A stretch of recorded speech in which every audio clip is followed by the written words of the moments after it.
Shalom sahabat Daily Wisdom. Bacaan kita hari ini terambil dari Mazmur pasal yang ke-139 ayat yang ke-23 dan ke-24. Saya akan bacakannya bagi kita semua. Daud mengatakan demikian Bapak Ibu.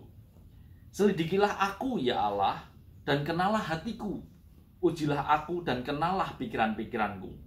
Lihatlah apakah jalanku serong dan tuntunlah aku di jalan yang kekal.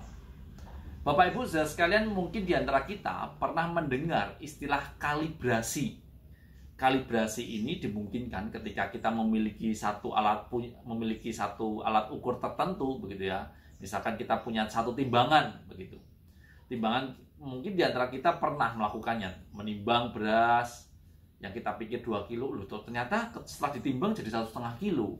Atau mungkin kita menimbang gula dan seterusnya, ada banyak hal yang bisa kita timbang. Ternyata timbangan kita ini salah Bapak Ibu.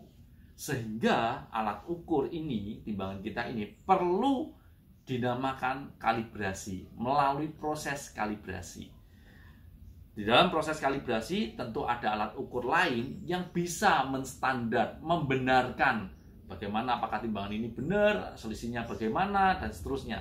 Jadi istilahnya Bapak Ibu, timbangan yang kita miliki yang tadinya salah, itu diperbaiki supaya punya standar yang benar. Nah Bapak Ibu saudara sekalian, inilah yang dimaksudkan Daud ketika ia menyerahkan dirinya untuk kenalah aku ya Tuhan, selidikilah aku, perbaikilah jalanku yang serong, tuntunlah aku.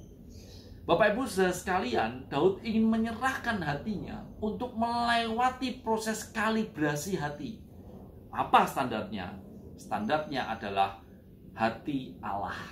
Ketika kita menyerahkan hati kita kepada Allah, dan Allah pun juga memberikan hatinya, kita terjadi proses kalibrasi. Apakah memang saya memiliki hati yang seperti Allah punya? Apakah memang apa yang saya lakukan sudah sesuai dengan kehendak Allah? Nah Bapak Ibu saudara sekalian, Daud menyerahkan dirinya karena dia tahu siapa pemilik hidupnya, yaitu Allah sendiri. Dia tahu bahwa Allah adalah Allah yang benar, yang layak untuk dipercaya, sehingga ia berani datang kepada Allah, terbuka seluas-luasnya untuk dikoreksi, untuk memperbaiki diri, dan untuk terus belajar bahwa Allah adalah standar hidup kita. Amin. Kita berdoa Bapak Ibu ya.